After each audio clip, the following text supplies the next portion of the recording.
Eles fracassaram várias vezes, mas bastou um sintetizador, uma voz marcante e um videoclipe inesquecível para entrarem para a história. Com dois artistas que transformaram dor em arte, o Eurythmics criou músicas que marcaram gerações.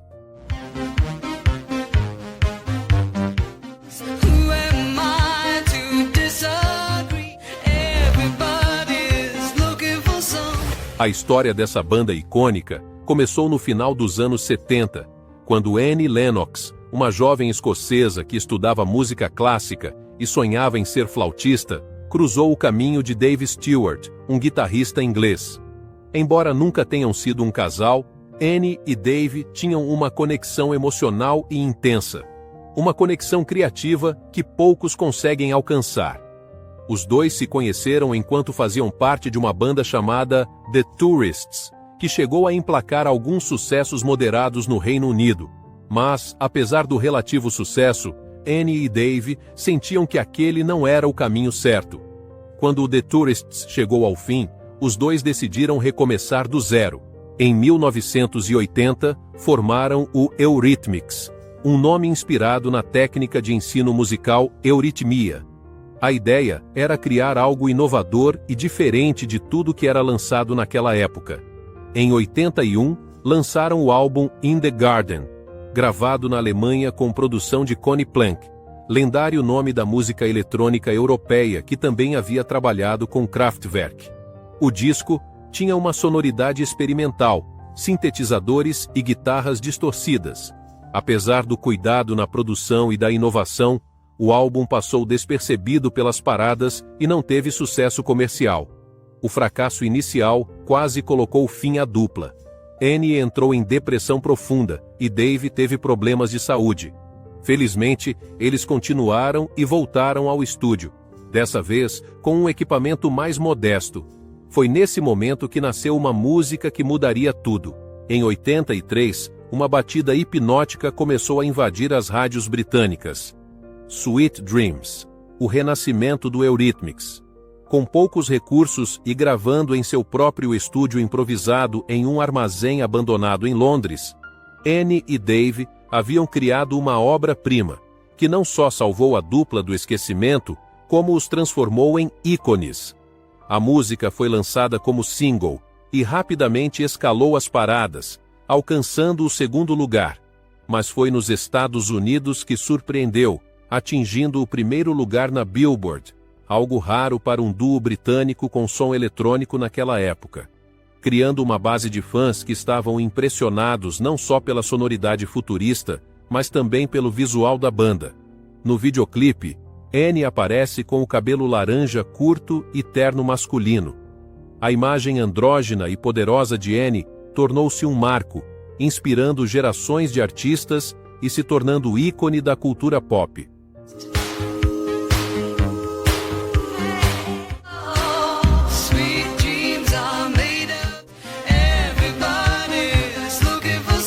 O álbum Sweet Dreams foi lançado logo depois e, além da faixa título, o disco trazia outras composições marcantes, como Love is a Stranger, outro sucesso que foi relançado e chegou ao top 10 britânico.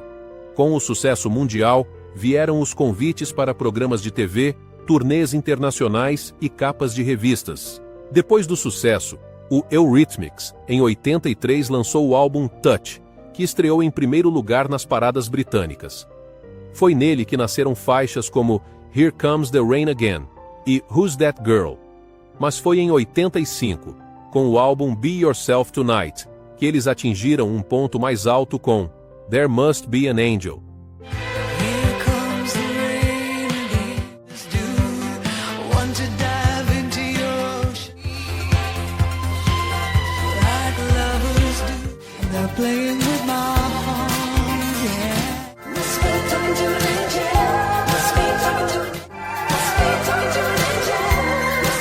A canção atingiu o primeiro lugar no Reino Unido, sendo o único single da banda a alcançar esse feito em solo britânico. A mistura entre eletrônico e soul era inusitada, mas funcionava com perfeição, principalmente pela bela voz de Annie. Em 86, lançaram Revenge, que seguiu a linha pop rock do álbum anterior. O destaque foi Missionary Man, que deu à banda seu primeiro Grammy, e o videoclipe, foi indicado ao MTV Video Music Awards.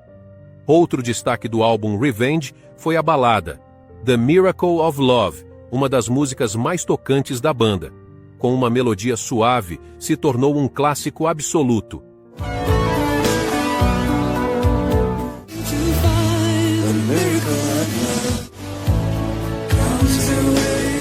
Os álbuns venderam milhões, os singles estavam entre os mais tocados do mundo, e os shows da banda lotavam arenas. Mesmo com esse crescimento, Annie Lennox passou a ser reverenciada como uma das melhores e mais potentes da música mundial, sendo comparada a Aretha Franklin. Já Dave passou a ser disputado por artistas que queriam um toque de inovação na produção. Futuramente, ele produziria para nomes como Tom Petty, Mick Jagger e Ringo Starr. Curiosamente, nesse período, a imprensa europeia chegou a fazer comparações entre eles e o Roxette, não pela semelhança musical, mas pelo fato de ambos serem duos formados por homem e mulher, e por trazerem forte apelo visual e comercial. Mas enquanto o Roxette surgiria no fim dos anos 80 com uma proposta mais radiofônica e romântica, o Eurythmics já havia se consolidado como um duo de padrão inovador. Após uma sequência quase imbatível de álbuns e hits durante os anos 80, o Eurythmics chegou aos anos 90 em um momento de saturação criativa e emocional. Os dois haviam passado praticamente uma década trabalhando sem parar, compondo, gravando, em turnês, clipes e entrevistas. Era inevitável que, em algum momento, a intensidade desse processo levaria a uma pausa. E foi exatamente o que aconteceu. Em 1990, lançaram o álbum We Two Are One, o 8º trabalho de estúdio. O disco teve boa recepção comercial e trouxe faixas como Don't Ask Me Why e Angel, que mantinham o nível que o Eurythmics já era conhecido. Mas nos bastidores, Annie e Dave sentiam que algo havia mudado.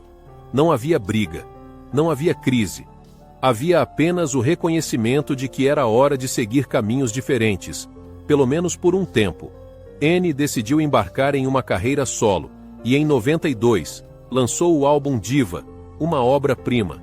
Com destaque para Why, Walking on Broken Glass e Little Bird, o disco vendeu milhões de cópias. Ela ganhou prêmios, fez apresentações memoráveis, como sua performance em tributo a Freddie Mercury. Enquanto isso, Dave Stewart também seguiu carreira solo, mas com foco mais voltado à produção musical e trilhas sonoras. Trabalhou com grandes nomes, como Shakespeare Sister e Bon Jovi, e também compôs músicas para filmes. Stewart era menos visado pela mídia do que Annie, mas continuava influente nos bastidores da indústria musical. Em 99, lançaram o aguardado álbum de retorno, Peace. O título já indicava o tom do projetor, mais engajado em causas humanitárias. Annie passou a usar sua visibilidade para o combate à AIDS e a luta contra a pobreza na África. A turnê do álbum Peace passou por vários países. Infelizmente, o Eurythmics nunca chegou a se apresentar oficialmente no Brasil, o que ainda hoje é motivo de lamento para muitos fãs.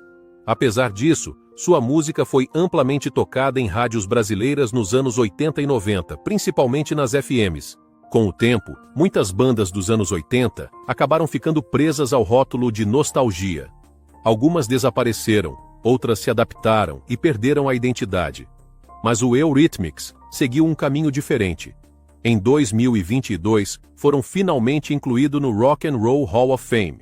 Eles fizeram parte de várias trilhas sonoras de filmes e séries como Stranger Things, e também com Marilyn Manson, a vice em regravações de Sweet Dreams. Mesmo sem shows constantes ou lançamentos frequentes, a música do Eurythmics nunca saiu de cena. Em 2005, vendeu milhões de cópias e reacendeu o interesse por suas faixas mais icônicas. Em 2014, se apresentaram ao vivo na cerimônia beneficente The Night That Changed America. E em 2019, foram homenageados na cerimônia do BMI London Awards por sua contribuição à música. Mesmo sem turnês regulares ou álbuns recentes da dupla, o impacto cultural do Eurythmics é constantemente relembrado. E você? Qual é a sua música favorita? Qual lembrança te vem à mente quando ouve aquela batida? Deixe nos comentários. Assista ao próximo episódio imperdível. Nos vemos lá.